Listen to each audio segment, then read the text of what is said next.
Hello, and welcome to another episode of Myths and Stories, a Destiny 2 lore podcast. This episode, we are continuing our readings on the book Inspiral, which dropped with Lightfall. In our previous episode, we started this book and went through a couple of different entries that told us about various races that seem to have wielded darkness or the deep, as some of them called it, well before Guardians ever became associated with it. And actually, some of them did battle with the Hive. Uh, One of them, the Ecumene, being so strong that they are what pushed Oryx to kill Akka, the worm god, and use their power to learn how to take. So, we left off last episode kind of on a bit of a translation in addition to a reading. It was a Vex coded logic, essentially. Not even really a message, but just the logic the Vex was going through to determine what was going on around it and what its response should be, and its attempt to simulate things. And so we broke that down, and that was kind of cool to go through that. I did like that one. I loved trying to decipher like what language Vex program in. Yes, that's the true mystery. Is like, are they a C-based language? Do they operate out of I'm Python? telling Are they by now object they've got to be up orientated? to Python. Oh, I didn't even think of object oriented. They've got to be at least be on Python by now, right? Like this is the goal. We're past the golden age. There's got to be something new out there past Python by that point that they've been able to program in fairly efficiently. Yes, they run on quantum conda. I hate you. I love, like, God damn it. uh, but no. So we pick this back up. We're about halfway through the book. We will be finishing it in this episode, and depending on how these chapters go, this episode may end up being on the shorter side, which is all right. But just as a heads up, um, but this chapter we're starting on is titled "Dark Glass," and is a really interesting one because, especially given our episodes with the Kentark 3, I think there's a couple scenarios this might be talking about. So, without further ado, it goes like this. A reverie of a loyal ghost, changed and quiet, but always steadfast. It leaves behind a gently glowing data fragment to mark its passing. We were in the garden, and I was going to die. And then I didn't. I watched my guardian speak to himself, and not himself. A being that wore his shape spoke with his voice and offered him salvation. Salvation in the form of forgetting. I didn't know darkness could do that. I don't think any of us really understood it. And where did that leave me? A loose end, that's what. Any reasoning being would have spotted that. Taking someone's memory does no good at all if they have someone right there to tell them all about it. I don't know if my guardian thought about that, but the mirror of him definitely did. I tried to run, and a grasp from out of the darkness caught me.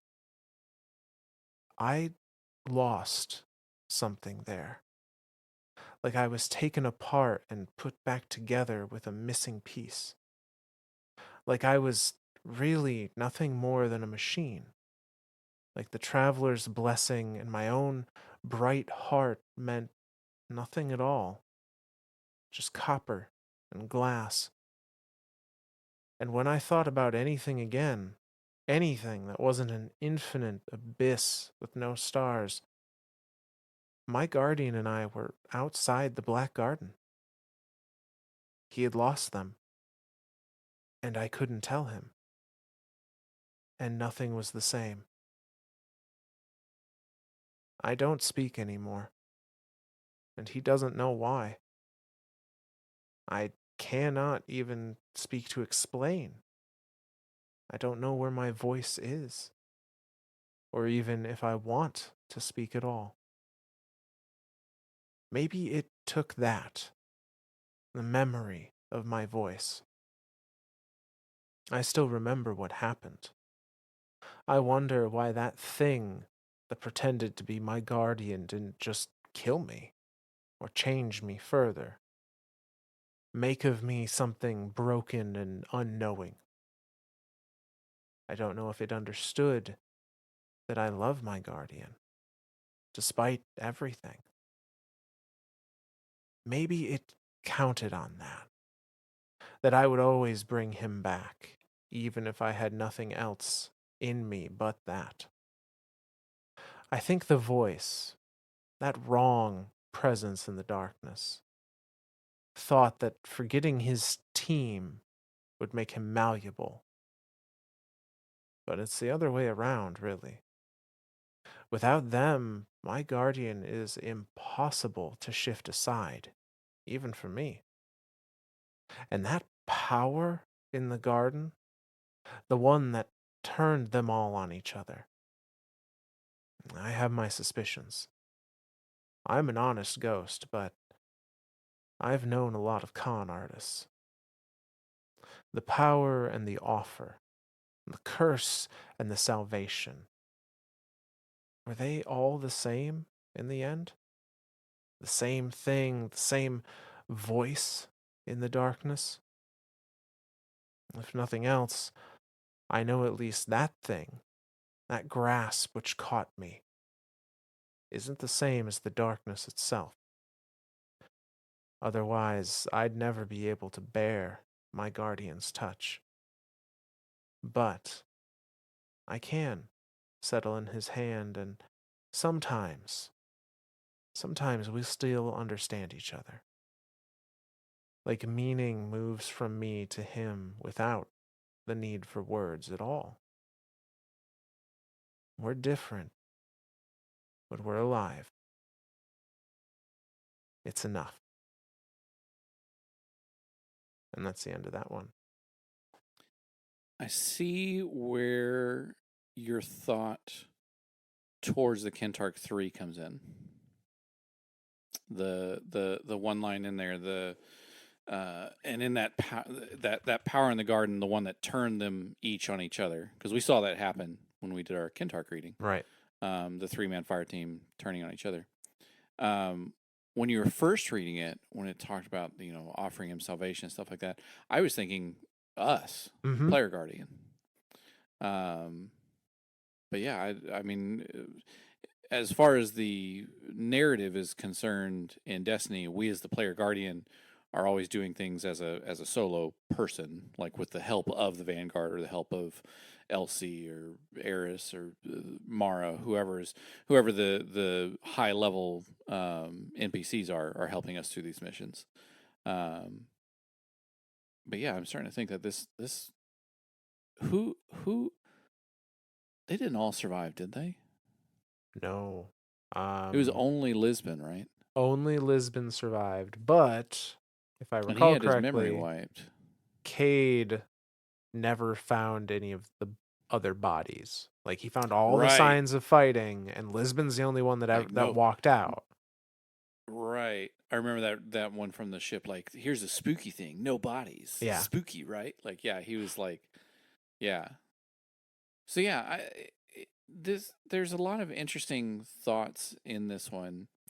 Um, I'm thinking more and more. This is Lisbon's ghost. I'm thinking. That's where I'm at. Originally, before I knew about the story of the Kentark 3, I was of the mindset of like, I kind of how you were like, oh, this is maybe from our ghost perspective at the end of, what would that be, Shadowkeep? Yep. Um, like, but there are bits that didn't line up. The whole reference to a fire team and, I don't talk anymore. Like, our ghost does talk after Shadowkeep. Our ghost is our voice. Like Right. we Like, don't talk. but it did, it was like, okay, salvation, forgetting. But I do think this is probably Lisbon's ghost, and there's a couple pieces we can pull from that. So the first being that, like, as we know, Lisbon, after presumably killing his fire team, sought out this being in the garden and asked for them to make him forget, which lines up with this. Yep. But the ghost the ghost describes it as like being disassembled, a piece being pulled out and then reassembled. And whatever that piece is seems to be what allowed him to talk, what allowed him to speak. Right. Uh, and it is interesting. Is like maybe it stole the memory of how to speak, which would be very on par for dark powers. That was the other thing I was focusing on too, where he talks about um, where was it? Oh, that grass which caught me isn't the same as the darkness itself. Otherwise, I'd never be able to bear my guardian's touch. And then he also mentions, the power and the offer, the curse and the salvation. Were they all the same in the end? The same thing, the same voice in the darkness. Again, kind of going back to your idea that God, every time we start to even approach the idea of the voice in the darkness being another being like above the witness, I keep finding more supplemental information to make me to lean me closer to your side. So now I'm like 90-10, like 90%. Yeah, there's definitely a voice in the dark, and 10% like, maybe it's still talking about the witness. I don't know. Yeah, it's just like if we take this lore card, which I will say because it came out in Lightfall, we're kind of sidestepping, in my opinion, some of the out of game arguments of like, well, they wrote that when they had a different narrative in mind, or they wrote that when they didn't know what the witness's deal was yet and all that stuff. Sure. But this is Lightfall. So like presumably they they published this already knowing all of the details, at least in broad strokes, of the witness's master plan and personality and all of that. And knowing that, what would the witness have to gain by wiping the memory of a random guardian in the Garden of Salvation and removing the ghost's ability to restore those memories? Like, Nothing. It doesn't. It does. I like that approach of it. Like, what does the witness gain from doing that? It's the same idea that we approached when we were talking about the collector's edition book, when they had all those different recounts of like how the witness attacked people. Like yeah. one sect he like disassembled and reassembled and finalized and compartmentalized, and then another set he just came and killed them all, like squashed them all like bugs. Like, don't even mess with them. So yeah, I like approaching this problem with the idea of like, if this was the witness doing this thing here, what does the witness gain from doing that? So yeah, again, 90-10. I think there is something else doing this, but then are they undermining it? So okay, so then let's apply that same logic there. Is the voice in the darkness undermining the witness, or are they sidestepping the witness, or are they like, does the voice in the darkness care?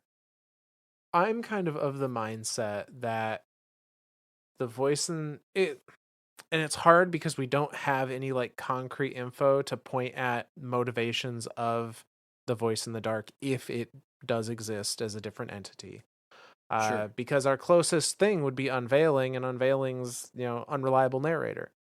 Um, but if we look at Unveiling and for a moment assume that at least some of the things told in it about the beginning of the universe are true, and we are seeing just an interpretation of those things via the witness's, filtering of events, then kind of what we have, kind of what we heard in Unveiling could be considered true, as in it's this cosmic game where neither end is directly, like, supposed to directly be taking action, and it's more of a, like, is the universe going to tip towards that reliable pattern it always has, or is this introduction of new powers going to open up broader possibilities? Yeah. And from the voice in the dark's perspective, it may see the witness, despite the witness using dark primarily, but being a studied wielder of the light beforehand, it may view the witness as something that's going to upset the game. Like, if the witness goes and decides, no, this is what the universe is, then neither side wins. That's kind of what I was thinking too. Like, what if the witness, and again, I don't know why I didn't. I always forget. The witness was a race of people that had access to the light, For millennia. that were actively using. I mean, the collector's book. We're actively terraforming planets with its powers, Mm-hmm. and it now is like the chief entity. We'll go with entity Yeah. of darkness. Can it still wield the light? I mean, I never got the implication, even from the collector's edition, that society ever wielded light directly. I believe it was always similar to the Elixni. It was always facilitated through technology. Okay. Because they talk about in there, like, wielding the gardener's tools, Right. and it being something that was created by this, this person. I think they refer to it as, like, their greatest project or their greatest, masterpiece of science or whatever. Like, it sounded to me as in we have made things that use light energy, not we ourselves channel it to do things directly. Gotcha. But now I mean, we watched the witness do something fucky, the whole vivisecting thing, the Right. dissecting ghost and just letting them float into nothingness. Um, so now at this point in time, the witness is a chief user of, or a solely using darkness. I mean, maybe. I guess we don't know. Like, when he's doing the vivisection, is that him, like, using some portion of his Some tool or mentality that something. controls, Sure. like, the idea of divide, or is that him, reaching out with void energy and, like, doing little mini gravity blades or something? Like, Right. we don't know the mechanics that allowed him to do that. So it could go either way. Yeah. Yeah. But coming back to this card in particular, so this idea of the voice in the dark, this idea of uh, this voice offering salvation, and in a lot of ways, kind of granting a wish. Even if, as the ghost says, like, it manipulated that outcome. It was like, hey, I'm gonna make all of you go crazy, and someone, you're eventually going to crack, and either all of you are going to die or some of you will, and eventually whoever's left is going to be driven back to me, I in order to grant this wish or do this thing, to make them pliable to do what I want them to do, even if they think it's their idea at that point. um Now, if they made them forget and sent them on their way, again, we go back to, like, what is the goal there? What does this entity, if it isn't the witness, what do they get out of that? how do they benefit from it, Right, right? how do they benefit from it? And by what is their benefit of leaving the ghost intact but removing its ability to upset whatever it is they've done? Well, I mean, there's kind of the mundane, I guess, or like slightly less interesting idea of it's a sleeper agent. That was one of my thoughts too. Was like, is this a but then when we saw Lisbon go to the altars and see his memories, like it didn't like activate him. He didn't go, it wasn't like the secret code word and he's just all of a sudden like must kill and eat crunch bars. That is my purpose. Like he Yeah. didn't instantly, like it didn't trigger him, right? Like Right. he saw it all and he was triggered. Like he like broke down and was like, "Oh my god, I have done terrible things." But he didn't sleeper cell activate. I'm starting to think this was just an experiment. Certainly could have been. Absolutely could have been. Especially if this is an entity that is like, the traveler removes memories when it revives people. I wonder, like, it might just be experimenting with, like, can I do the same thing? What happens if I Yeah. do that? Like, is Yeah. there a benefit to just removing memories from somebody? Like, Well, almost and we've playing seen in the that level of sandbox. yeah, we've seen that level of experimentation from Savathun. Oh, Like absolutely. trying to figure out like what is what how does a memory affect a being, and how does losing a memory or gaining a memory back affect that being? So yeah, I'm starting to lean more towards this is just a game. Like whatever happened in that garden with Lisbon with the Kentark, I think that was all a game. Whatever you've got me now like 95, 99. We're getting close to 99%. Um, whatever the voice offered them was just a game for the voice to see what would happen. What could I make a guardian go crazy? Could I drive a guardian to think that salvation is the only answer? And what would it come back asking for? Like, would it come back asking to join me? Would it come back asking to be forgotten? Like, would it ask to have its memory wiped? Like, what would happen to the lone survivor of this group?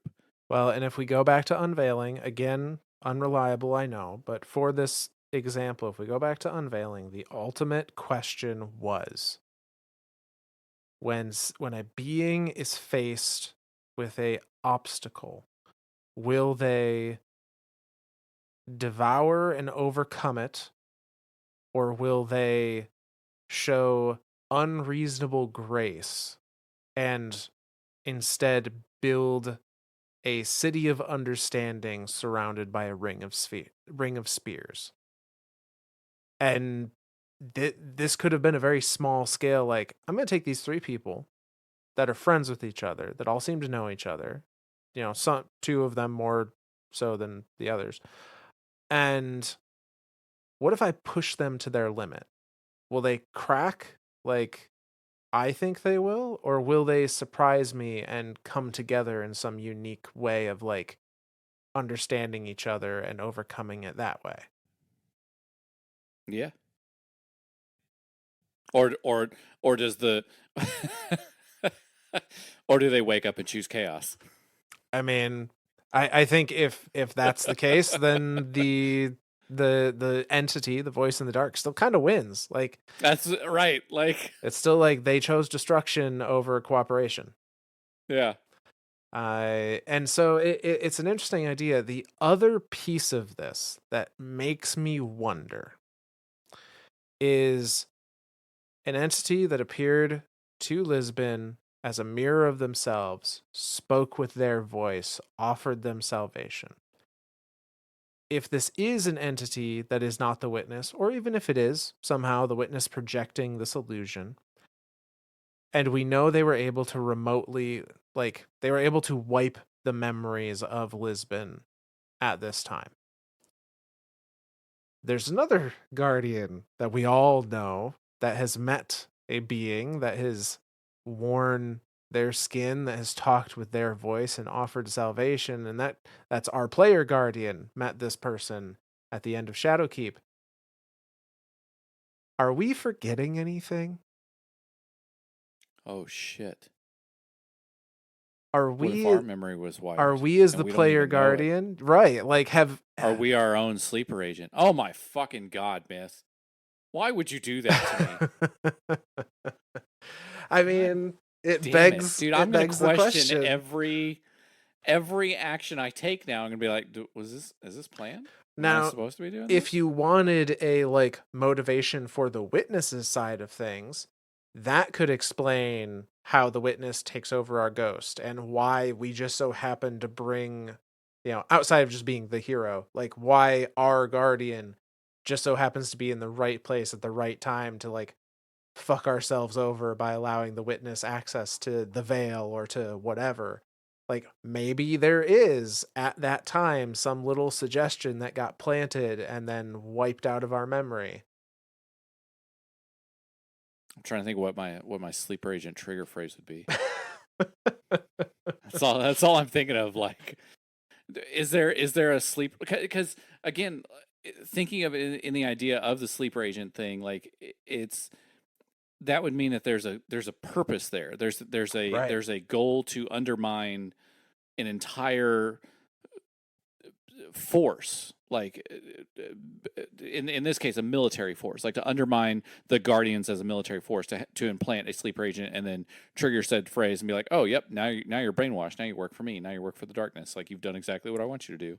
Well, and it might not even be the like you work for me now. It might just be as simple as, I have now done something that A allows me to channel through your ghost and B like it's not a like you activate and are a completely different person. Maybe it's just you're I gave you little suggestions. I gave you little like, you know, you really need to get to the veil or you really need to uh investigate whatever it may be. Like it, See, it might that makes me think like Zoolander level, like kill the prime minister of Malaysia. Like it's still like a subliminal message. I know that's I got these random like sleeper agent thoughts, like all these random movie references. I don't know why I'm pulling on all these all of a sudden, but that's what it's making me think of. Like there's some sort of like ill intent. Like typically when there is some type of sleeper agent thing, there is some type of ill intent, but maybe it is like what you're saying, like maybe it's just enough to be like, get them to the veil, like make them get to the veil. Now I can just do what I need to do. I personally can't get to the veil, but if I can have this entity get to the veil, I can now channel through it and do what I need to do. yeah, like I don't think it would be as ham-fisted as like you're now a bad guardian, murder everyone in the tower. I think it would be much more subtle, much more manipulative, much more make you think you're doing the right thing even though it's playing into what they I mean, I'm not a huge fan of explaining some of the pitfalls of Lightfall via lore. But Sure. if we wanted to take that route, maybe that's why our guardian never really questioned anyone about like, what is this thing? How does it work? Because there was that little thing in their head that was just telling them, get to it. Doesn't Get to it. matter, Yeah. get to it. Yep. Yep. That could be. Never know. I tell you what, since that is the best explanation we have, we're going with that. Yeah. Yeah. We are sleeper agent 626. I don't know why I went Disney with that. God damn it, Myth. I'm all over the board today. Oh man. Well, it's fine. Uh but yeah. So that is the first chapter for this I know. We episode. really went off the fucking rails in this one. I'm We so did sorry. a little bit, but it's fun to think about. Like that there's a lot of fun spin foil theory to chew on there. But no. So the next chapter here is titled, I think it's Irae, Irae. I didn't find any like specific word that is related to when I did like a dictionary search. It's not that special AE that's supposed to be like a single character, right? I don't think so. There aren't any like symbols over it or anything. Okay. So I think it's just Irae. It might be a name even, but regardless, this chapter goes like this. A waking dream that appears by night, singing slyly like starlight, It leaves behind a crystallized data fragment to mark its passing. I am diminished. I know this. It behooves a queen to be honest with herself, even if such truths are hidden from advisers and subjects. Leaving the distributary was not a mistake, and in fact it was the only possibility, for the expanding wake of the collapse must some day find that safe haven too. But there are days I regret it. Celestial bodies still spin. Well, most of them. I touched the mind, the being of that terrible distant force but once, and that was more than sufficient. Even I, awoken and queen, strength of my people, felt inextricably mortal in that moment. I have stared into hard vacuum with nothing but my will to keep the breath in my lungs and never feared a moment. But this, it disquiets me. I should not be afraid. I must not embrace fear. So I turn it over again and again, picking through the pieces of that one fragmented impression of something more. To look at my own weakness time after time. To understand something is to drain the fear out of it. That which is known can be disassembled. There was a version of me that was grateful. No. Yet the more I analyze, the more I ponder, the less I understand. A cacophony, an overwhelming weight of presence and thought and intent. A person, but not a person. More than that. Imagine if that first place where we, the awoken, came to be had been nothing but screaming chaos. In the noise, in the oppressive weight, I learn pieces as delicate as spiderwebs, as scattered as stars. I lay them out along each other in my thoughts.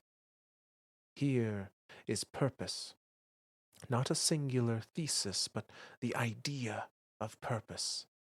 Vicious and brilliant and driven as I ever was, here is a shape.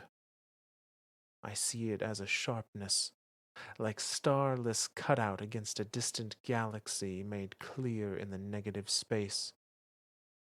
The thoughts of the hive, I might guess, but it is not quite the same. Purpose and sharpness are discrete from each other. Darkness and the sword. No, darkness but the sword. Here is a stillness. I breathe, and it shatters. But the idea of that perfect quiet ending remains, lingers into dreams. I think sometimes, if I dream long enough, I will understand this witness better. The voice not of the darkness, yet in it. But I do not have the time to spend in dreaming. To understand this listless scavenger that claws through our world and cherishes the destruction it leaves as transcendent. Risky as all valuable things are, I know one other thing from the witness, garnered in those bare moments I touched it. Not a why or a how, no home or treasures to point at weakness. Only this, beneath all else, that being cradle's rage, enough to burn the stars themselves to cinders. And that's the end of that one. I think the witness is the one thing in the entire universe that truly terrifies Mara. Absolutely. I don't know, like, I don't know what he showed her. Did he just show her, like, her own ending? I don't think it's as Like simple her as being that. a disciple of him or something like that and killing her friends or something? Like, whatever he showed her broke her. And I think that's like the thought of the witness and anything relating to the witness is the one thing that like truly terrifies her, that she I think that's the if we think about her and her idea of herself, like she always Mara always seems to know exactly what's going to happen because she, you know, it's almost like her. That was the whole reason why Riven couldn't feed off her, is like her will of what was to be and what is. It was so in line with each other that like there was no space to feed on in between them. Right. So, to me, for whatever the witness showed her, like she is unsure of that. Yeah. Yeah, and I do think it probably did show her at some terrible end for her and those around her, but I don't think that's the bit that truly like scared and unsettled her.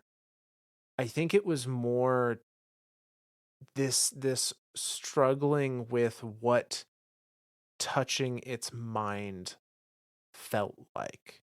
Right. Because she talks about like it was like being in those moments where the distributary was first born, when she wasn't a being as we She know it. wasn't atomized. She was a She, consciousness that had true godly control over a universe. And it's to be in that moment again, to be a alone, and be in this endless void that a universe hasn't even started in. But instead of being this like stillness that you have all the power to change, it is being right. in this moment and hearing nothing but screaming from every direction. Yeah. Yeah. And all of it fueled by this Rage. intense, incredible rage. That being cradles rage enough to burn the stars themselves to center. I mean, I guess the witness would be mad. Like it had eternity. It had utopia, I Yeah, think. in a lot of ways, yeah. And then for to like to see, and that's where I'm unsure. I'm unsure if, well, no, because the traveler had to have just straight up fled. Like as soon as the witness started doing stuff with the veil, the traveler just blipped out, said, "No, I'm good. I'm gone. Yeah. Bye. And by See Asa's ya." telling, that is what happened. Like they Right. tried So to integrate the veil with the traveler to change reality, and the traveler pieced the fuck out. was like, "No, this ain't happening." So that's again, that leans me again thinking of things that I'm still unsure about. Leans me to the idea that the traveler does have some type of consciousness with it. Um. So yeah, I don't know. Like it's maybe it is that pissed. Like it finally found the tool to do what it wanted to do to change. I mean, you also got to think like how many beings were pruned out of existence Right. just to become the witness. I mean, presumably a whole society minus the dissenters. Right. I And don't know. I don't it's know, man. interesting. The other thing I want to point out here, uh Mara, which that is very clearly who is narrating this, by the way. Um, I think sometimes if I dream long enough, I will understand this witness better. Not the voice of the darkness yet in it. I fucking So god damn it. so I if I would revise my spin foiling just a little bit. Perhaps Mara refers to the witness as the voice in the darkness because she is saying it is a being that uses dark, but it is not the voice of the darkness. And perhaps voice of the dark is also The this more correct other term of the entity other out being. there. God damn it. You never All know. right, you've pushed me to 99%. There's a 1% like no, the voice in the darkness is the witness, full stop. Like that's as high as the food chain goes, but yeah, the other 99% is like there's something above him. There's something out there. Yeah, and I mean like I'm sure I am likely completely wrong on this, but it's a fun theory and there's little breadcrumbs that you could kind of make fit into a picture here, but I don't necessarily think it's accurate to say that they're above the witness. I mean, from a power scale, sure. From a like hierarchy of the witnesses getting their orders from somebody, no. I don't think the voice is telling the witness what to do if it does exist. I think it is an entirely separate being with its entirely own agenda that may see the witness as a threat to that agenda. Yeah. But so yeah. But we can put the witness on the board as the one thing in the universe that has made Mara scared. I'm gonna say he's a bad guy. He's probably a bad guy. Yeah. He is he is not only bad guy, he is bad guy. Yeah. To quote another movie. I've got all these movies in my head today. I don't know what's going on with me. That's from Oh. Wreck-It Ralph. Mm-hmm. Yep. I don't know what's going on with me. I'm all over the movie spectrum today. Yeah. Could be worse things. Well, last week it was all Final Fantasy. Like the whole Yeah. the live stream and Eris Morn is just Aerith Morn. Like it's whatever. It's fine. Uh so we're gonna continue on to the next chapter here, which is titled The Cave. And this one goes like this. A delusion of a being long dead, an idea of living only to serve, only for one purpose. It leaves a sharp-edged data fragment to mark its passing. There is conflict in me, O witness, that unsettles your weapon, myself. Why is it that you allow flawed understandings of your great work to persist in all those who serve you, even in your disciples? Every one of us seems to have some different conception of your final shape. I do not need reassurance in my own comprehension, only to understand what purpose it serves that you have chosen such disparate servants to carry out your will. Is it a simple answer?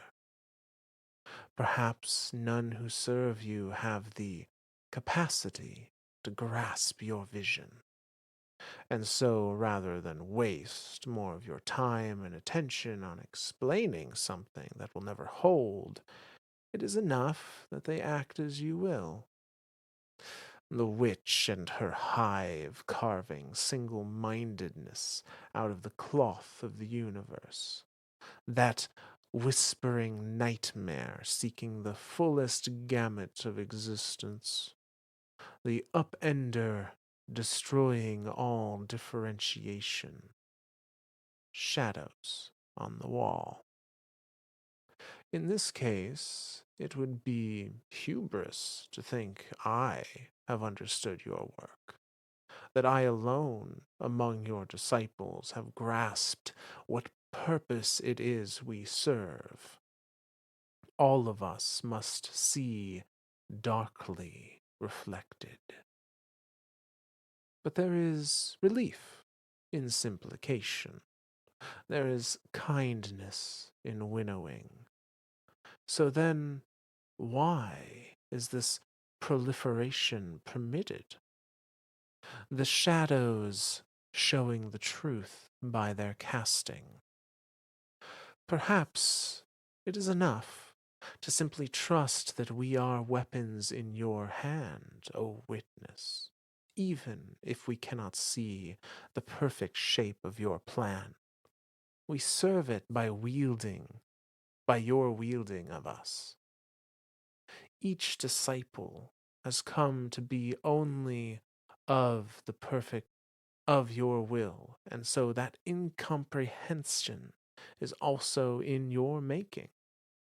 You ask for trust and obedience and promise that whatever you do, whatever finality you achieve, will suit each of your followers perfectly.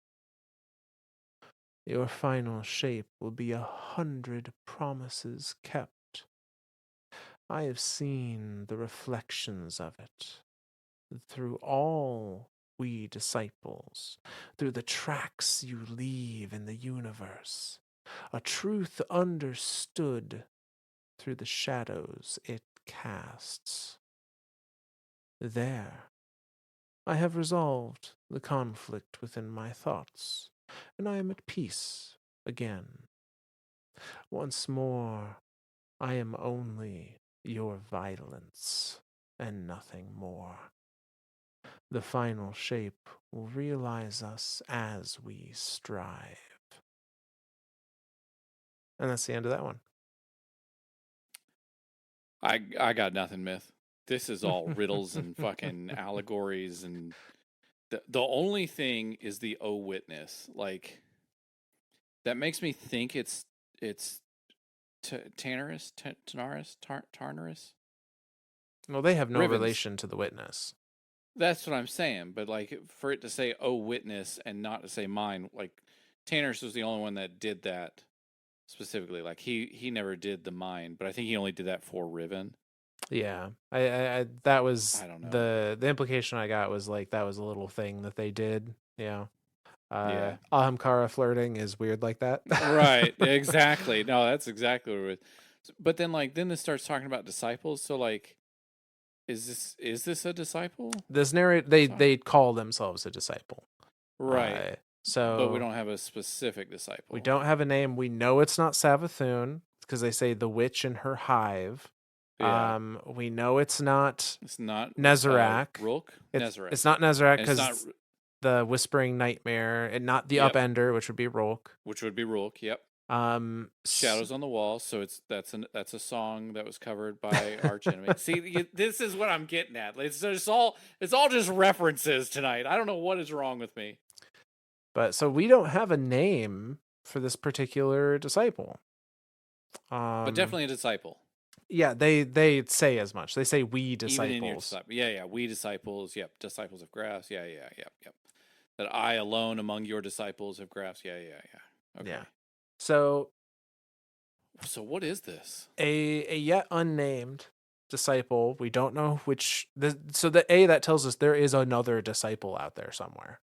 That we I'm thinking there's got to be likely tons of them haven't now. met at this point. And the other thing this tells us is that even the disciples don't know what the final shape is. Like, That's what I kept getting at with the collector's edition book. I don't even right. think the witness knows what the final shape is. I think he's just making this shit up as he goes. And that's probably why it's taken him like 6 months after he got into the Traveler. He's like, well, fuck, what That's do what I I'm do now? saying. Like I did it. Well, now what? Like I was supposed to be done. I was supposed to be done with the idea of the final shape 6 months ago, and I still have no fucking clue what the hell it is. Yeah, no, that's exactly what it is. But so in this not knowing and the witness not explaining it, like the witness apparently has never told its disciples this is the end goal. So let me propose a question to you there. Then, do you think that underlining idea from the original witness culture? No, because they wiped their own memory. My original question was going to be, do you think that original idea? Well, they didn't wipe their memory. They only wiped specific part. They like pruned it. They like Right. made it what they wanted to think They or what they wanted removed to the believe. bits they didn't think were pertinent to Right. this new being. So going back to that original argument between the two disciple people, where the one was like, the final shape should be it shouldn't need to be explained. Yeah. Do you think that's what's happening here? Is like the witness just keeps mentioning this final shape, and then like in its eyes, everyone around it should be like, "Oh yeah, yeah, you're right, the final shape, yeah, da da da da." That could But be. then, but then, like here in this entry, even the disciples are like, "Final shape? What the fuck is he talking about? Like, Yeah. is that like a strip bar? Is that are Yeah. we supposed to meet there? Is that This I don't is know what's going on here." we're making the restaurant at the end of the universe. I Uh guess I don't know what's happening. Like I don't know what to do there. and it's interesting. So that certainly could be like the witness is just like it is the final shape. Therefore everyone obviously knows what that is and that it's good. Yeah. Uh and what's interesting is if that is its thought process, and even if it isn't, what has happened because of this lack of explanation is all of the disciples have decided for themselves what the final shape means. And they all Which have then is now flawed. right, and they all have different ideas of what that is according to this. And they're Uh all just doing whatever the fuck they want at that point. yeah. Like Rook's whole idea with the upending and taking over the worms and all that shit. That's why I don't think the witness cares about that shit. No, I don't think so. I don't think the witness gives one hoot about the hive or Oryx or Savathun or Sivu Wrath or any of that, the worm, any of that. I think that is 100% Rulk's doing. Like Rulk decided like this is part of the final shape. So because I am deeming this part of the final shape, I'm doing this now. And even Nezarek, I think he just like when that beam of light blipped him back into kind of existence, and he was like, "Oh, look at these powers! I have light and dark. I'm a guardian. Like I'm a badass. Like I am the greatest force ever known. This is the final shape." Like nobody freaking knows because nobody has the same documents to say, "Oh, this is the final shape." Yeah. Like, the hive's version of the final shape was the sword logic. Like whatever that Yeah. final What? Yeah. sharpest, thing is that quote unquote deserves to be in the universe, that's the final shape. For Nezarek, it was, seeking the fullest gamut of existence, was consumption and power. That was the final shape for them. For Rulk, according to this narrator, the destruction of all differentiation, make everything the same, Everything the same. Yeah, yeah, yeah. was their version of the That's final his shape. version of it. And that's what and none of these God, what the fuck is the word? None of these align. Like none Right. of these are like they're similar.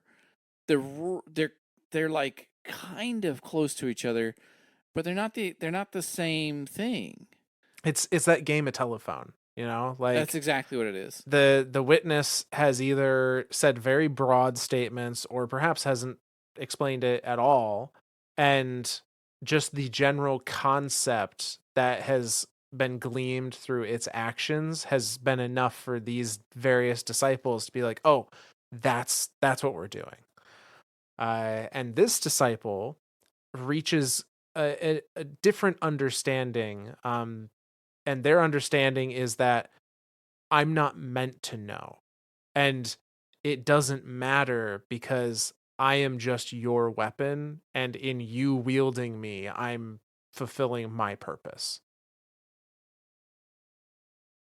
That's that's fucked up, man. I mean, Like they're that's disciples of the witness. Like, I give you, all this is to say the witness cult bad and witness cult leader is bad. just a little bit. Yeah. Yeah. But no. So if nothing else, what we get out of that is disciples are as confused as fuck as everybody else. And there's another one out there that we haven't met. That's so unsettling. Like, I don't know why that like unsettles me more. Like, if the disciples at least had like a consensus of like, oh yeah, this is what we think the final shape is. Like, even if that's what it was, like, okay. But the fact that each individual faction or god, because that's what I'm going to call Rourke and Nezarek, they are borderline gods. Sure.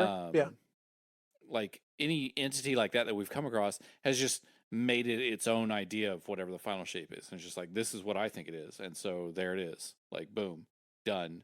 We're already at final shape. We've already done it 4 times over. Like, ugh, ugh. So, we're getting to the final 2 chapters of this lore book, and these are the 2 chapters that have really started the gears turning on my whole voice in the dark theory, or voice of the dark theory. Is this going to get me to 100%? Maybe, who knows. But this one is titled Meaning, and it goes like this. A dream of a metaphor made starkly, an allegory discussed in study of ontology, in darkness not unkind. It leaves behind a warped, barely real data fragment to mark its passing. There is a voice that echoes across the darkness, and it asks this question: what is the purpose of it all? And there is another voice that calls back and says, listen, I will tell you a purpose. I will tell you of a final shape. Look, there are 100 gildings for this story. It comes down to one key matter. Beings in suffering crave purpose to carry them through. The tyrants consumed by ennui, or the disenfranchised struggling simply to survive. It is the state of the mind, the pain which cries out, give me a reason I should suffer so. Let us speak of power and choices. A man comes to a crossroads and asks of the sky, which road shall I take? There is no answer from the sky, nor the wind, nor the earth beneath his feet. Yet another wanderer on the road, coming from behind and hearing the question, says, I know the way. You should take the Dexter road. If the man agrees, he puts himself in the wanderer's power, ceding his own choices for the implicit promise that is the correct road, the safe road. And if he disagrees, let us say that the wanderer draws a knife. The man may therefore be made to take the Dexter road. But now, if the knife goes away, the man will certainly flee. And perhaps even if the knife remains, the man may tire of being threatened and decide the risk is worth fleeing. In this way, the wanderer erodes their own power. And if the wanderer says, the wind has said that you should take the road of my choosing, will the man accept the choice made for him? And if the wanderer says, behold, I have seen that the meaning of suffering lies along the Dexter road, will the man give away his own power for longer? Is it not easier to accept the guidance of a stranger when the path ahead is unknown? And that's the end of that chapter.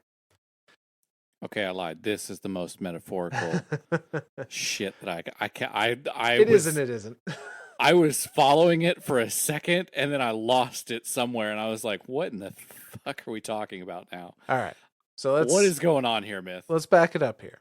So Okay, let's start with the first two lines. I guess the second and third line of the reading, but the first two of like the conversation. sure. There is a voice that echoes across the darkness asking, "What is the purpose of it all? What is the I originally purpose of thought the universe?" that was the witness, but then the reply I makes me think the reply is the witness replying to that. I am of the mindset that that first one is the witness asking it. Asking, "What Oh, does okay. this all mean?" Yeah. And the Because that reply, that's what we saw. It like it even said like it chose itself. It's giving its own reply.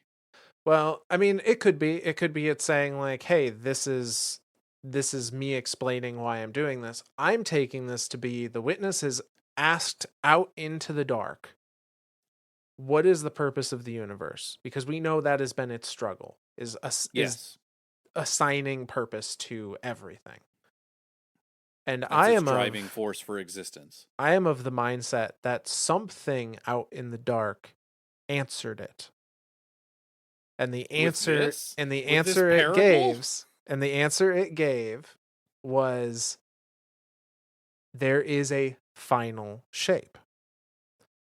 I mean, that's why the witness is so confused. Like, look, I'm confused at this parable. Well, Like, we'll go I through get it. the I get the idea of the road. Like, the road is the path of life, right? And then there's the fork in it, and in this fork is and like the one there where it says ask of the sky, clearly mentioning the light. Like there's of the sky and of the deep, and the sky is the light, the deep is the dark. So asking the sky, which one should I take? Well, the sky doesn't talk to us.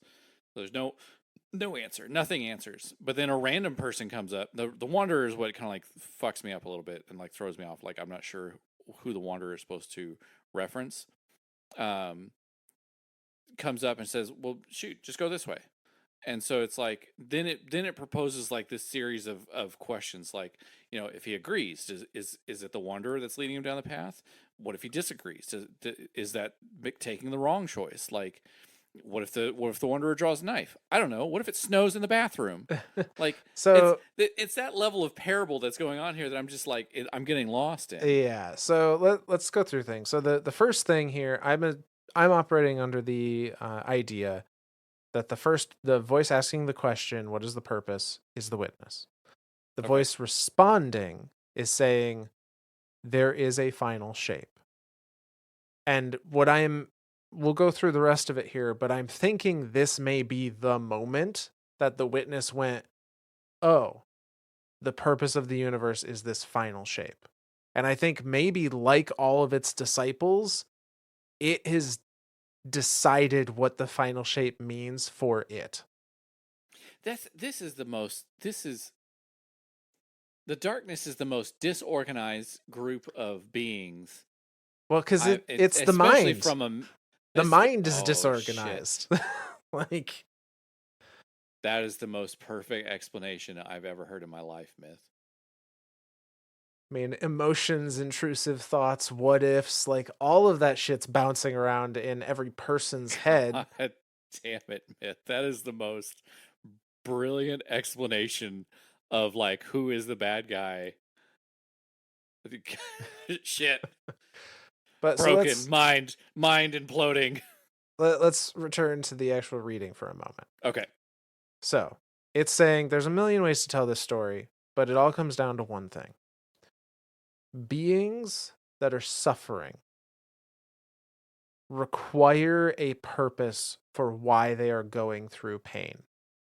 Sure. They strive, they need there to be a reason for why something has happened, something terrible has happened to them. Not to go biblical with it, but my first example I think of is ancient Egypt. Sure. Yeah. The Hebrew slaves of ancient Egypt that like we're going through the suffering because there's a purpose for us. Like we will find a land of milk and honey, and that's where we will go. Right.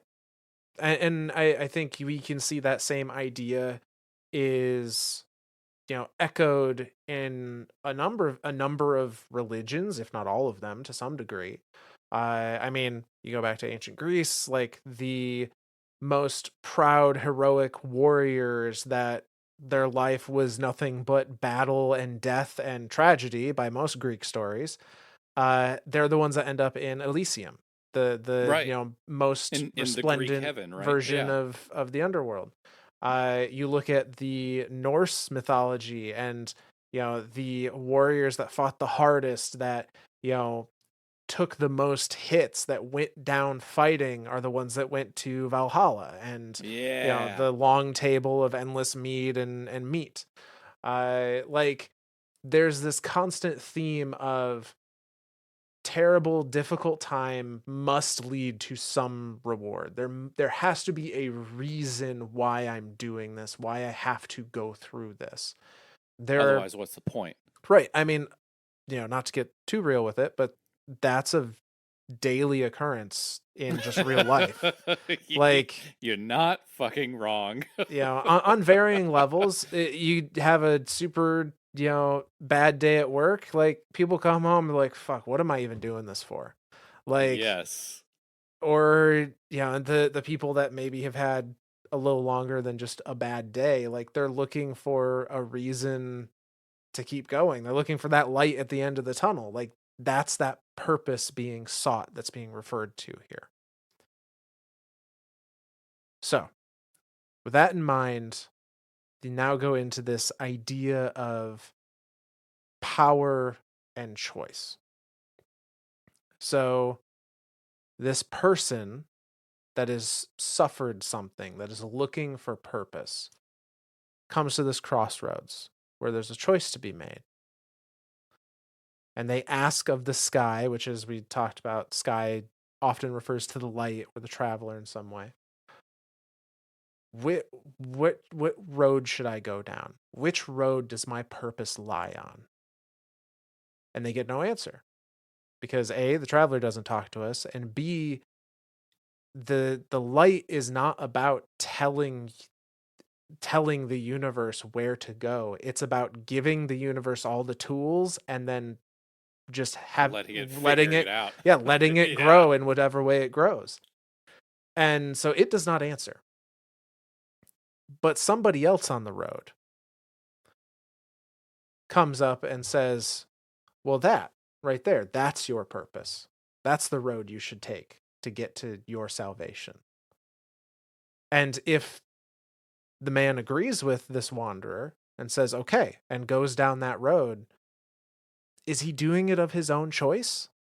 Like, he doesn't have. Where is the free will? Right. If is the choice an illusion? Right. Like, he no longer has any power in the decision of his own purpose, because he's given all of it to this traveler by taking what they have said and just following it unquestioningly. But what if Blind faith is yeah. there's something in there about blind faith. That's Yeah. Yes, there is. But let's say they don't do that.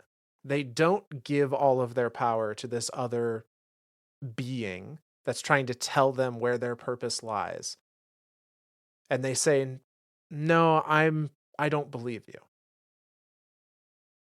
Well, now, if that wanderer has a reason to want them to go find their purpose down that road, they have the option of forcing them to go down sure. that road. They draw a knife and they push them down there. However, eventually, the person seeking purpose is like, they're never going to see this as a good thing. They're going to fight back eventually. Right. And so by doing this, if the wanderer, the person with the knife, wants this suffering entity to go a certain direction, they're almost working against themselves by trying to force them to do it. Right. Because eventually they're going to fight them. Detrimental to exactly. It's detrimental to the wanderer because law of attrition eventually breaks through and says, well, eventually on an infinite timeline, eventually this entity being threatened or coaxed or whatever, forced, is gonna break, and is gonna do anything within his power to not be under the influence of that wanderer. Right. So rather than a knife, rather than a threat of violence to force someone down a path, to force the universe down a specific path, what if instead they went to this person seeking meaning and went, "Oh, you didn't hear the sky, but I did. And they said you should go that way." That's kind of a fucky choice. Like I don't know about that one either. Like that's that's the better option for the wanderer.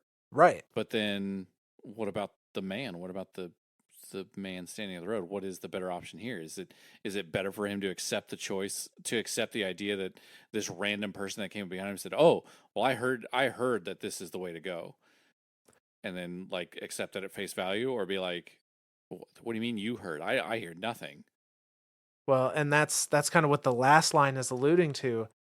Isn't it easy to accept somebody else's instruction when you don't know what the outcome is on either side? That's very true. Experience typically will, and even if it's blind experience, if somebody just comes up, like, I mean, confidence is everything, right? Like Mhm. somebody comes up and like acts as if they're supposed to be there, and says all the right things. Like even if you're like, I've never fucking seen this guy before in my life, you're gonna think, oh, he knows what he's doing. I should follow him. Yeah, that makes sense. Let's do that.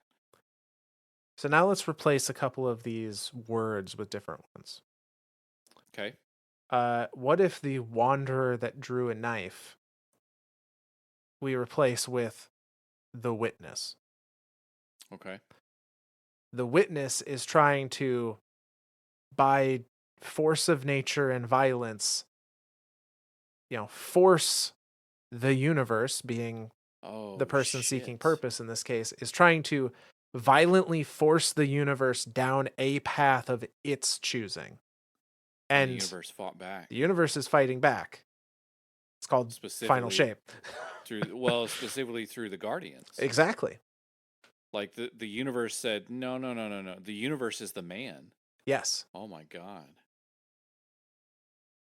So this leads us to the other question of like, okay, we know that's what the witness is doing. Like in this analogy, I'm slotting the witness in as the wanderer who drew a knife and is now going to get their comeuppance in a month. Sure. But this idea of, well, what if the wanderer took a different approach? What if the wanderer said, "Oh, I was told from what you were seeking guidance from that you need to go that way instead." A much more manipulative, a much more subtle, a much more hands off approach that might be fitting of this other voice that answered the witness's question originally. Jesus, man. This is I hate parables. I hate like I get it. Like this is all playing in a world of what ifs. Like it's still Yeah, just like no, for sure. it doesn't lay anything concrete except for like the whole like first half of it of like the universe going, well, looking to the heavens, looking to the sky, looking to the light, going, well, what should we do? And of course the light does exactly what the light does, and it just gives you the tools and says figure it out for yourself. That's the purpose of life. Like you figure out your own purpose. And then for a being to come across and go, oh, here's power, here's everything. And then the any entity in the universe going, well, that doesn't seem right. And then the wanderer going, well, it seems right if I got a dagger in your back, doesn't it? And then them going, well, shit, good point there. Okay, well, I guess we're doing what you want me to do. But like again, law of attrition over time, like eventually the man is the universe is going to get sick of it and go, screw this. I'm throwing this out. Like, yeah, I'm upending you, and you're going down. Well, that again, that works against the wanderer, So I guess it would be better for the Wanderer to do some type of manipulation to try to manipulate the universe in a direction that would benefit both the Wanderer and usurp the sky. And I don't know that we can say the Witness is doing that at the moment.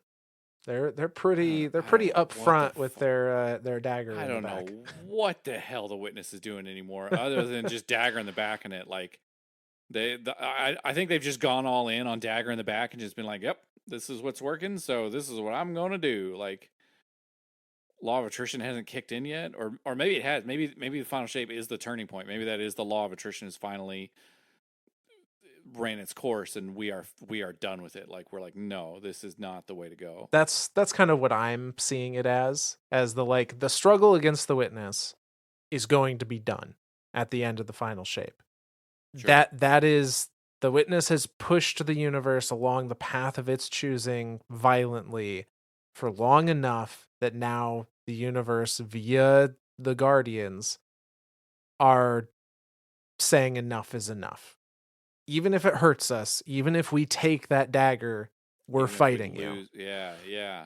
Even if we lose, we are still doing it for the greater good of the universe. So, God damn, Myth. so all of that out Hurt. of the That way. hurt my brain, Myth. All of that out of the way. We have another one. Oh my god. I don't know if my brain can take this. But this If it's is parable style, I'm gonna be so screwed. kind of sorta. Shit. We'll see. It's a little different. It's a little different. And this is Like I could the sometimes stick with them. Like I like that yeah. last one. It was so hard to like, because again, once they started introducing the idea of what if, I'm just like, well, what if it snows in the bathroom? Who the hell cares? Like it's what's the point of a what if? Like it serves no purpose other than to just prevent or to not prevent to introduce confusion and randomness. Like chaos reigns. All right, we woke up and chose chaos today. That's what's happening. Yeah. Well, this next one is the final chapter of the lore book. And this one is titled Winnowing. And I'll let you decide who you think it's narrated by. It goes like this. A dream of a friendly conversation with someone impossible to see, cloaked in shadow. It leaves behind an impossible data fragment to mark its passing. Here is what a flower knows. The fact that a flower may know anything is a conceit that will have to be accepted as metaphor. But to constantly quantify into perfect precision wears thin, does it not? So here's a collection of chloroplasts and what here's what a collection of chloroplasts and pigment can know. A flower knows the direction of the sun. A flower knows the presence of the rain. A flower knows the tangle of the roots. And a flower knows the distress of another plant. And a flower knows the hands of the gardener, whether they prune or transplant or crush. A flower cannot know much else, but the reality of the garden is vast and wild. A flower knows not the fence, a flower knows not the footpath, and yet there is an infinite cosmic garden, which is not any less real simply because the flower cannot comprehend it. Let's try this again. Stop me if you've heard this one. A gardener and a winnower sit down to play a game outside of time and creation. Yes? Yes, then we're agreed. The metaphor stands. Let us iterate.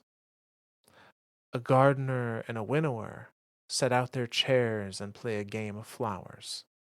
The flowers know only that they grow or wither, struggle or flourish. Sometimes they are touched by one hand or the other, and that influence is the closest they will know of the divine. A flower and a flower spread their leaves to the sun above. They jostle for space, each competing to be the pinnacle of their shape. One flourishes, one withers. Is it the fault of the flower or the fault of its position? Let's iterate once more. A gardener and a winnower sit down to play a game called possibility. This is a game about a garden, which is to say that it is also a game about flowers, just as a game about a living being might also be a game about organs and bacteria. A gardener and a winnower collaborate to create a protein. Whose hand is it in the design that shortens one life to extend the rest? Is it the winnower that discovers the first knife, but it is not done without the gardener? This too is a tradition. A knife does not come to exist without something that must be cut.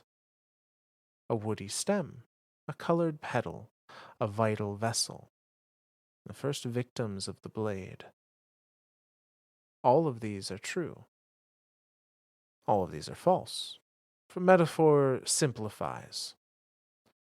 It pairs incalculable concepts into shapes your wrinkly little brains can comprehend.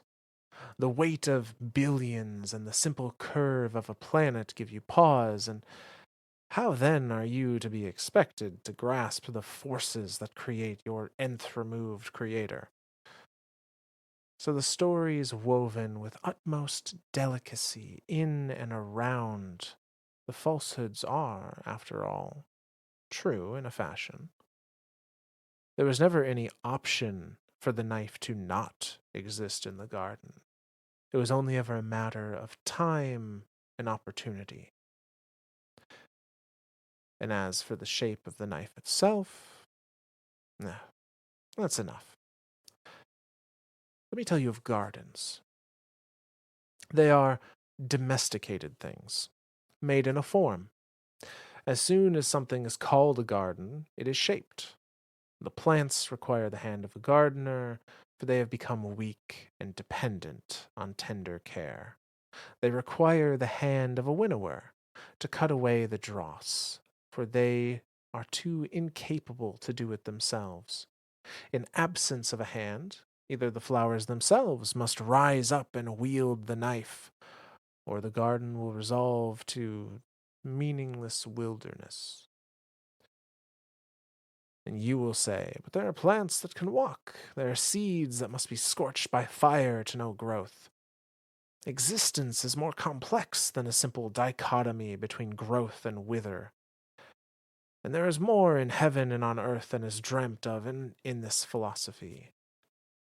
And I will tell you very clearly, there can be no gardens without knives. That's the end of that one. This is some bullshit. Is what I'm gonna say first.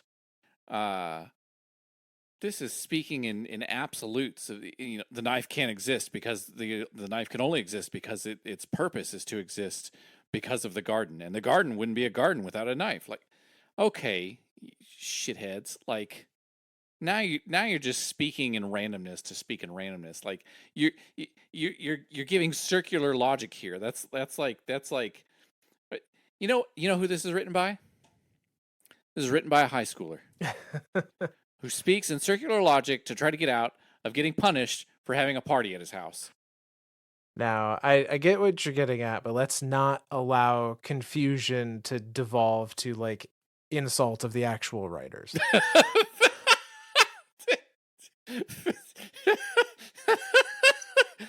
Fair enough.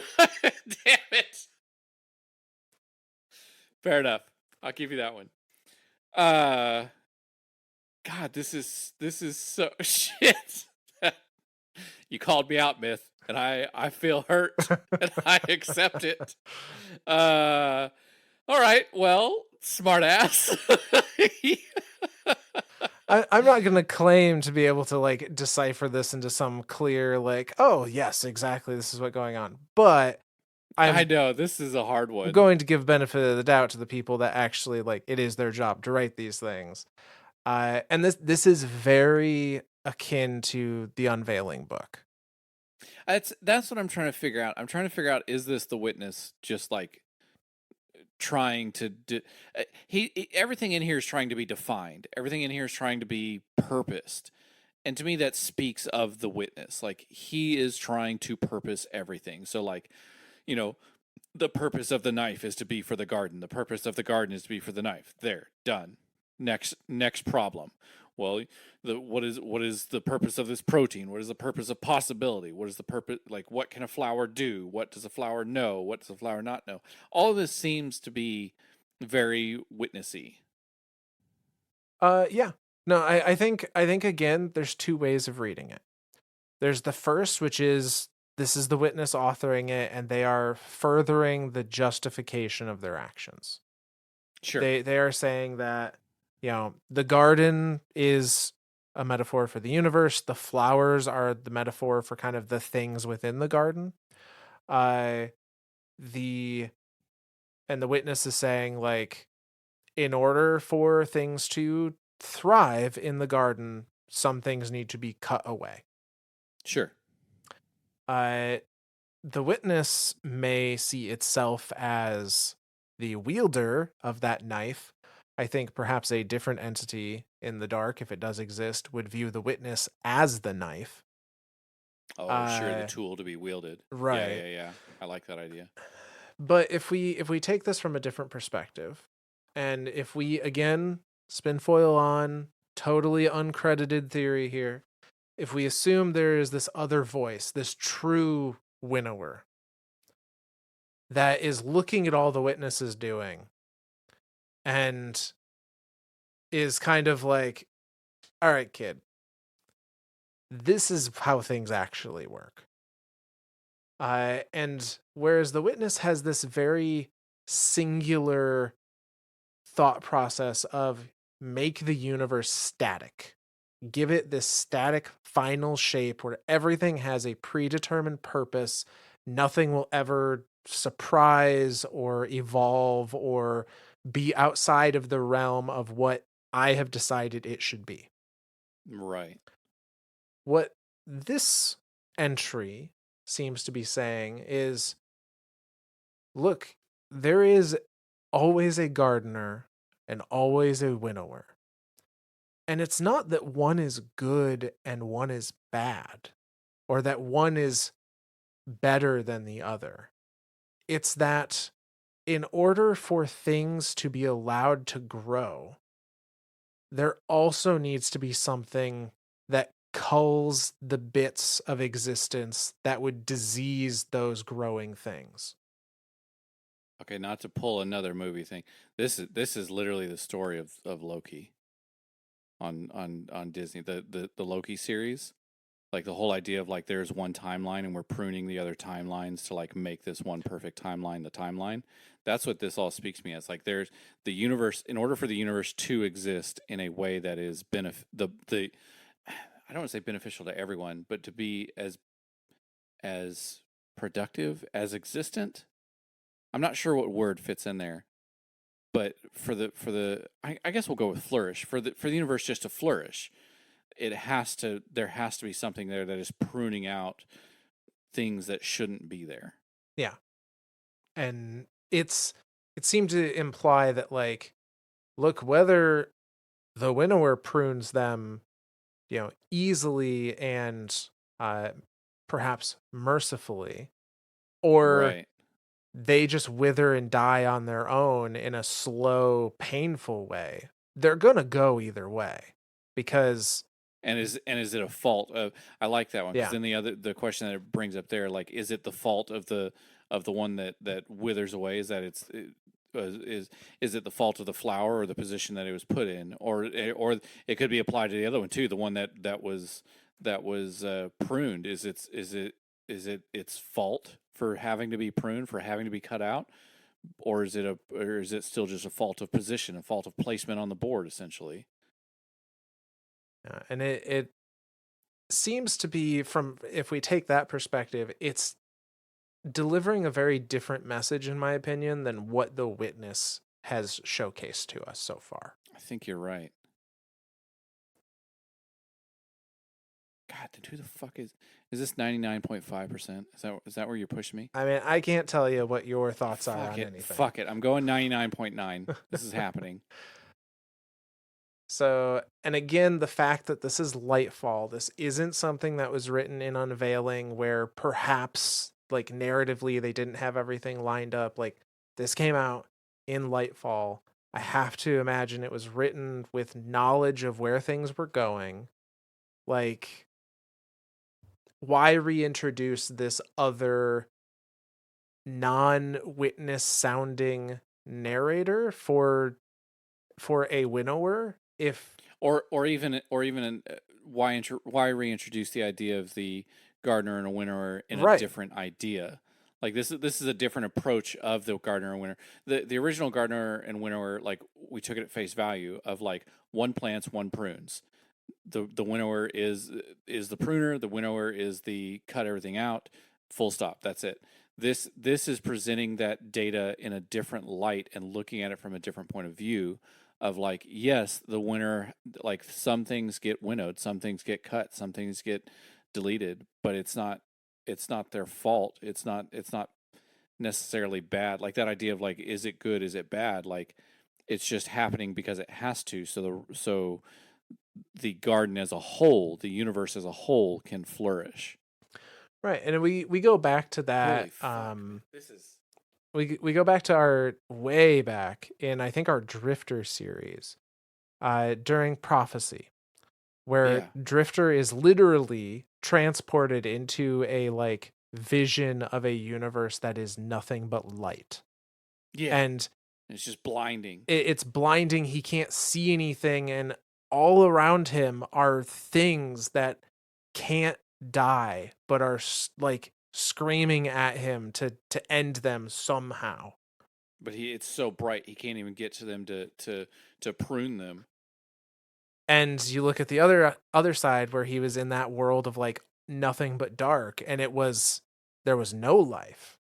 It was Yeah. just drowning, like, death and darkness, being blinded in a very It's different it's way. a it's a balance. Like even in prophecy, Yeah.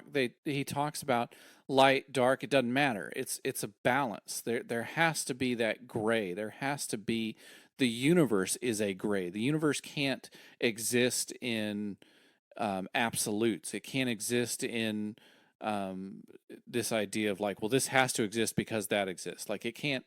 The universe doesn't do that. Like just because the knife exists doesn't mean that it only exists because the garden exists, and vice versa. Like the garden doesn't only exist because the knife exists. Like there's so much more nuance to it than that. Like that idea of like the individual flowers, yeah, they kind of know, like they have some type of what would you call that, knowledge and autonomy. Like they know how to grow. They know that another plant is bad to them. They know, that sometimes something will get pruned, something will get transplanted, crushed. But that's it. Like they're just existing. They're not trying to like overtake the rest of the universe. Like they're not trying to overtake the path. They just, growth says that eventually it will happen. They're not they don't forcibly grow outside the bounds of the garden. It just happens. So yeah, it's that idea of like things exist, but if they're left to exist nonstop, and this even mentions it here too, like does it just become a wildlife? Is it just completely wild in a forest now that like there is no garden? It's just Right. chaos. And if we take that back to, like, the universe perspective, if the winnower isn't there to prune things that need to be pruned, then everything exists forever, whether it's good for it to do so or not, and you end up with the world that's nothing but light. If nothing ever grows, if the garden's never seeded, or if the if the knife doesn't stop and prunes everything, then you end up with a world that's nothing but dark. And it is this balance, yes, but cooperation between the Yeah. two Yeah. that is what gives it, makes it a garden, quote unquote. Dude, And this so is I like I, I see this as like unveiling, assumingly written from the witness's perspective of perhaps visions it received. I think the witness assigned like good and bad yeah. to gardener and Yep. winnower in a way. And what perhaps this narrator is telling us, if maybe they are the original winnower, I think they're saying, like, look, no, it's not the game of flowers, it's the game of possibility. And in order, like, we need to try all possibilities to find out what's going to work. And between the two of us, we cut away the things that don't work and allow the things that do to grow. This is this is a level of philosophy that I was not prepared for tonight. You never know what you're gonna get with Destiny lore I'm books. I'm telling you, man, like sometimes these things just like make me cry nonstop. Like and then other times I'm just like rethinking my entire existence of like what is life? What is everything? Hey, you know, What is love? yeah, Baby don't hurt. No. you could get Uh War Hero Space Grandma. You could get Shaxx teaching children soccer. You could get Existential Crisis. You never know. that's Destiny lore, man. That's just Yep. it hurts my brain is what it does. That's all it's here for. But that is the end of the Inspiral. Inspiral lore book. Jesus. Take of it what you will. Mm-hmm. It's It is a wild ride, this one. it's fucky, that's for sure. All right. Well, with that, let's do we got a shout out? Yeah. So we have a shout out for this episode coming to us from our Twitter page. This one coming to us from Hades, who says, just finished the Tyrannus lore book. I think releasing Riven may have been his wish, and Riven couldn't help but make it twisted and involve Aldrin. Ooh. By the way, love the show, and it's okay, Zor. I think you're secretly an Arc Hunter, You punchy, know, punching things and then going, ooh, shiny object. you're not wrong. Like I thought about it the other day and like arc hunters are very much the punchy hunter like and then just ooh Yeah, shiny like what is that over there? Like punch to live is the philosophy of an arc hunter. That's yeah. I can't remember what is there an exotic that does it or yeah, something liar's like handshake. liar's handshake every time like a powered melee you get life back or something. Yeah, yeah. I'm at this point I'm just an amalgamation of everything. I'm just a secret everything now. The only thing I'm not is a warlock because like I see these philosophical things and I'm just like, ooh, brain break, shiny. Try to understand, cannot understand or comprehend. Wear shotgun, need sword, need punchy. Go. Yeah. But no, so getting back to the thought of like Tyrannus's wish being that Riven is released. I like Um that idea too. yeah, I mean it could have been part of it. I think it pretty much states at the end of his lore book that like his wish is for their eggs, Their the the offspring to the exist. offspring Yeah, yeah, to yeah. Yep. continue on. Let me find that book actually. I think you're right because like as he's making that wish, like he almost instantly like he disappears and what is left is Wishkeeper, the bow. Yeah, let's see here. Uh, so his final wish is, "Oh my eggs, oh my children, oh future whims, oh dreams of your own devising. I am dead, and Riven, your sire, is caged. Remember that the easy meal, the little joy, passes soon. What fills your belly forever is satisfaction. Grow well, eat life to sate your hunger, and return it as a gift to sate your heart." Uh, I like the idea that he's also stating there that like he wants his children to do the same, to kind of live the same way he did. yeah, don't take Like the cuz easy meal, take the one that will feel good. he was very different, Ahamkar. Like he didn't. I still, for some reason, I remember he didn't do the oh noun mine to anyone. Maybe it was just Riven that he did it to, but I for some reason I remember him not doing it at all to anyone. Or like when he did feed, he did like a simple feed and was like, okay, done. Like there's something about the Well, person in the canyon or something. yeah, I'm trying to pull through here. I don't believe well he didn't do like twisted wishes. Like Right, he would right, grant a wish in a way that allowed him to get a little sustenance out of it, but mostly like and then would just move wasn't on. bad for the person. Right. Uh but yeah, and I do remember yeah, here we go. Naming without claims suits Taranis is an argument he and Riven will never settle. He will call her, "O beloved, O master artisan," without ever appending the mine, and she will forever call him her fool. So yeah, Yeah. it was, you know, at least to Riven, he would never put the mine on it. He would Yep. never try to assume like ownership or control, Right. in his words at least. Yeah, I like the idea that his wish could have been part of releasing Riven, but I think with that last lore entry, I feel it's pretty definitively that he is more wishing for his own clutch than anything else, and that Riven's poor Riven's twisted ending. Uh, I don't know. I feel like that was more of maybe not her own wishing. Definitely some. I mean, obviously, like I mean, being she wanted to taken. be That's a freed, for sure. right. So, but like the twisting, her being taken and then twisting Uldren and involving him, I think was just icing on the cake for her. Yeah, I do I don't think think Riven liked Uldren. Uldren was the no. first. Uldren found Riven and brought Riven to Mara, and Yeah. I don't think Riven ever liked Uldren. I think there She was something never there. yeah, she never held any respect for him. He was an easy No, plaything essentially. right.